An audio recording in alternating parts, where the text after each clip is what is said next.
అంబేద్కర్ కోనసీమ జిల్లా ఎస్పీ రాహుల్ మీనా వార్షిక తనిఖీల్లో భాగంగా అంబాజీపేట పోలీస్ స్టేషన్ను సందర్శించారు. ఈ సందర్భంగా ఆయన స్టేషన్లోని పలు రికార్డులను క్షుణ్ణంగా పరిశీలించి సిబ్బంది పనితీరు, సేవలపై ఆరా తీశారు.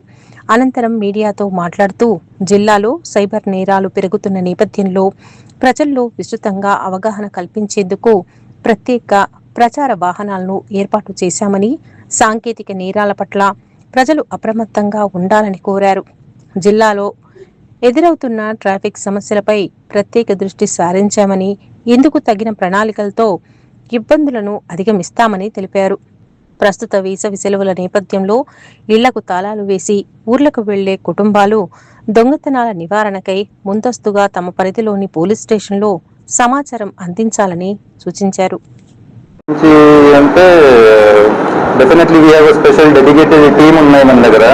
But best possible solution for that is awareness. So మన దగ్గర ఒక ఫ్రమ్ ఆర్ సైడ్ అంటే సోషల్ మీడియా నుంచి కానీ పబ్లిక్ మీటింగ్ పెట్టినప్పుడు, లేకపోతే మన దగ్గర ఒక వెహికల్ ఉంది రెగ్యులర్గా తిరుగుతున్నాయి, ఇది ఒక వెహికల్, ఒక స్క్రీన్ పెట్టి అందరికి వీడియో చూపించి ట్రై టు జనరేట్ అవేర్నెస్. అంటే ఓటీపీ కానీ ఎలాంటి సైబర్ అరెస్ట్ కానీ ఎలాంటి ఏమైనా ఉంటే ఖచ్చితంగా they should not fall prey to this. We are trying to generate awareness also, but otherwise action తీసుకోవాలంటే ఖచ్చితంగా we have 1971 dedicated phone number is there. ఎప్పుడైనా సైబర్ క్రైమ్ జరిగితే ఇమీడియట్గా కాల్ చేస్తే we are taking action and immediately